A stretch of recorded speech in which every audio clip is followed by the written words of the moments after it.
Диков понова с последни новини за приключенията на Сергей Станишев в парламента. Гола жена му падна в краката на Серж, но той реагира желязно. Всичко това ще го гледате в този момент, от тук нататък. Ще гледаме, как не. Такова нещо не е за изпускане.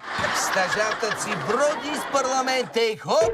Сергей Станишев! Кога ще направите голяма коалиция? Мале падна това, извинявайте. Мале, щехме да... Опит за атентат. Опит за атентат. Преследване! Атентат!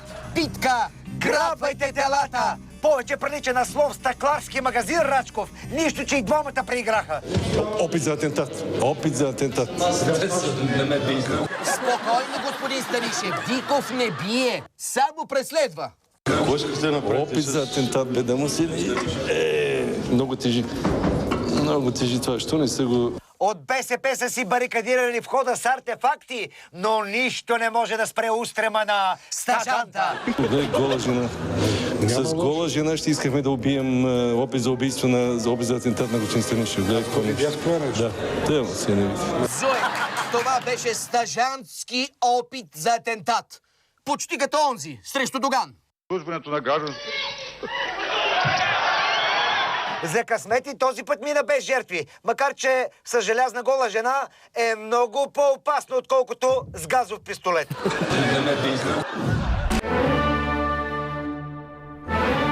Включваме се на сцената на Народно събрание сълза и смях.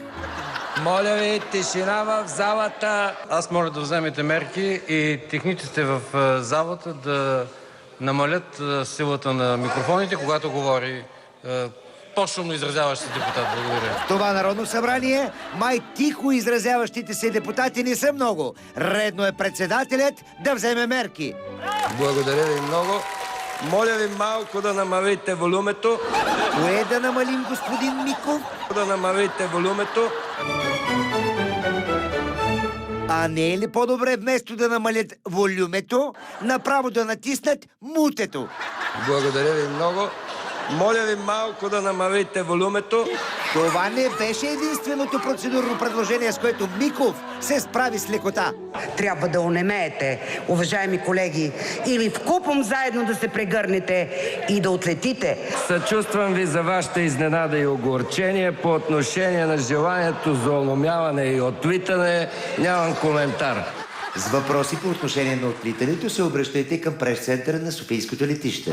А оломяването ние ви го оставяме въобще без коментар. По отношение на желанието за онемяване и отлитане, нямам коментар. Но не всички са толкова великодушни, колкото нас. Вие осъзнавате ли колко сме жалки в момента всички? Осъзнаваме. Не знам дали някой си дава сметка и много се радвам, че това не се предава пряко по телевизия. Може и да не се дава пряко, но всичките ви представления ги гледаме на парламентарната сцена сълза и смях. Моля ви се. И много се радвам, че това не се предава пряко по телевизия. Бъдете спокоен, всичко се записва. Уж всичко се записва, но явно има административни пропуски, което ще предизвика възмущението на парламентарния шеф. И за финал, но не по важност, изпълнител помпиер. Така. Началник, нямате тия хора. Едно време какви началници имаше. А сега Михаил Миков трябва да ги учи как се началства с твърда ръка. Абе да го намерят от прес-центъра 15 души, ще ги уволнят, всичките ще ги уволнят. Само край. Кой да се погрижи? Ти не си втори тук съветник на председателя и спри да подвикваш, че ще те накаже. Така! Цял ден го правиш, не само сега. Аз мълча, чакам и ще Кой да се погрижи за земята? Нормално е при такива условия на господин Миков да му гръмва главата и да си мечтае за малко по-тиха работна среда. Моля ви малко да намалите волюмето. Така приключи поредното представление на сцената на Народно събрание сълза и смях. Честито! Ай, честито!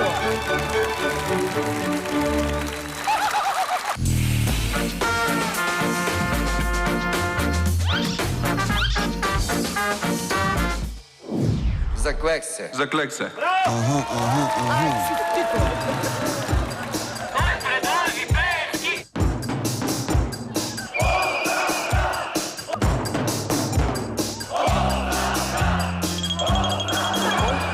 Кой предложи Делян Пеевски? Ще задържавам. Аз го предложих точно така. Добре.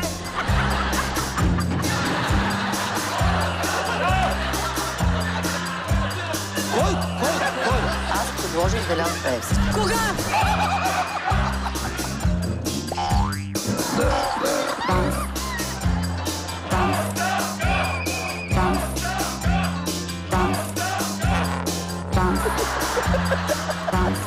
Кой го е назначил? Кажете истината.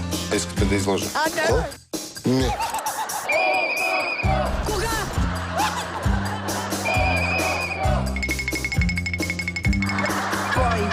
Кой предложи едно лице и е време да се отговори. Отговор е очеваден. Сериозно? Вие осъзнавате ли колко сме жалки в момента си? Да.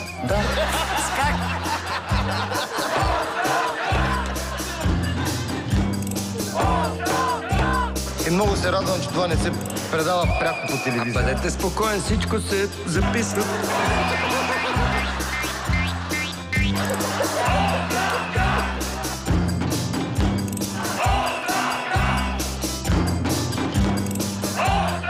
Моля ви малко да намалите волюмето. Що? Зоек, да ти призная честно, аз съм наясно с самоличността на лицето Кой. Наясно съм. Кой да не би да си ти? Не. Макар, че не бих отказал едно орденче. Хем планина, па хем стара. Тогава кой Сега го предложи? може би човекът с най-абсурдните предложения. Баш Кой Брадър. Той човек ли е? Не, животно. Голямо животно. Говори баш бай брадър! Няма пропусна! Давай сплюща! Баш бай брадър! Говори баш бай брадър! Аз социопатката! Да ми се яви тутък си у изповедалнята! Благодаря ти, май брадър. Здравей. Преди да си започнал, първо искам да ти кажа нещо, което изключително много ме безпокои. Ало! Кикиморо ни една! Спри да мелиш, ма! Слушай, поне веднъж чули ма, о, пача! Да. Понеже ни спря да пинке срещу оня чипих Станка, че нямала рокли, полички и камизолки, ще отпера една хуа мисика. На драго сърце, обаче, само при едно условие. Ей, сот скрич тауто! Тука условията ги поставям аз, ма! Шамандуро! Значи тия парцалки искам от тебе да превърнеш виднагически боримечката Станка в мадмуазела. Нов нос! Ай си оплескала мисията, ай съм ти за ти да успягата! Уч, хубаво нещо. Станка суплеса! Веднага да довтаса в изповедалнята! Внимавай, като ходиш! Там ми строшиш гранитогреса, ма! Внимавай, брат, ама то е гранитогрес. То е много трънах, бе. Си вече служете тук 23 см гранитогрес. Станке, чипих такъв. Искам от тебе да изпълняваш всяка препоръка на фуражомелката Мира. Станче? Какво станче, ма? Ти ква си взими се определи първо, ма? Социоложка ли си, психоложка ли си, социопатка ли си, геоложка ли си, гинеколожка ли си? Ти направо се оляват. Станче, просто мисията на Бай Брадър към нас двете е такава. Да те превърна в едно недогиздено хипопотамче в една истинска гранд дама. Така че моля те, нека да пробваме една блузки. За Бай Брадър, знаеш ли, че аз съм гранд дама, бе? Защото аз съм златно момиче на България, бе. Аз съм златно момиче на Крушари, бе. Ти ме познат навсякъде. Кой ми говориш, че глупости? Това, че си златна си. Сега обаче нашата цел с Бай Брадър, благодаря ти, Бай Брадър, е да станеш момиченце. Да. Само това да пробваме. Ма остема, намира ти кам, къде това парца, ама това за обличане ли, за бърсани ли? Не, моля те, искам да подчертая просто твоята сексуалност. Стой така само секунда. Така. Така деца вика, това ще е малко. Да ти намерим мъж. Не само за краткотрайни такива актове да караш.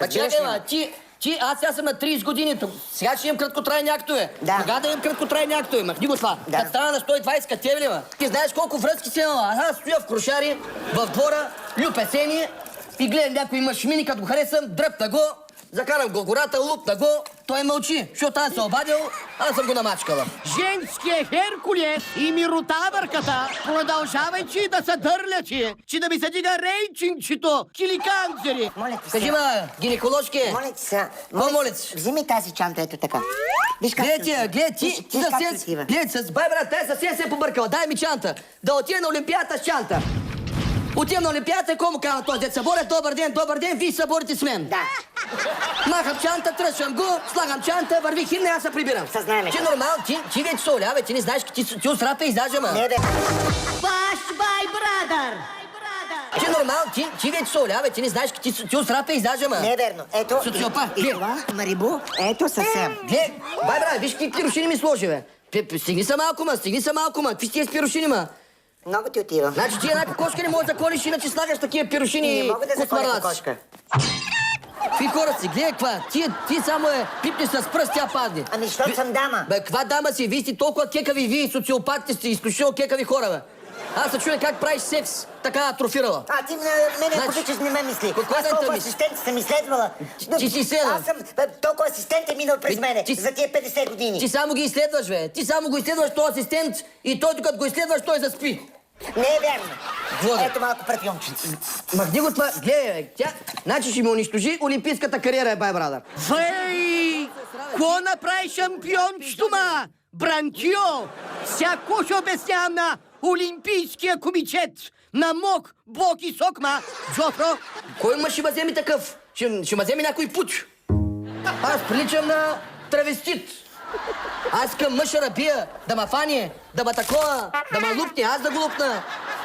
Да носим заедно дърва, да цепим, да доим кравата, да обезкостяваме, да правим бакура заедно. Ти, гледай ко ме направи. Моля от тия парфюмери да направи бакура, ма. Ей, Дан Колов! Видяхме Мира как те научи кой да си момата женини. Сега искам ти да я научиш кой да си станка за медали. Кажи на тая кикимора как са става шампион без рокля.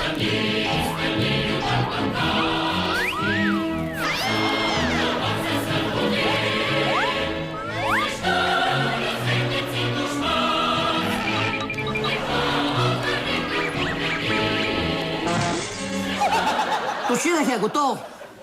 От тая повече жена не става. Признавам се за победена, обаче искам ти да се признаеш, че си момиченце. Зоек, ако понякога имаш проблеми с облеклото, обърни се към Мира. Значи тя ги разбира нещата. Има много набито око. Първо, аз съм много близък с Мира и няма да имам проблем за тази работа. Да, а второ? Второ, ако продължавате да давате такива съвети на Станка, дано само ни се набие и другото око на Мира.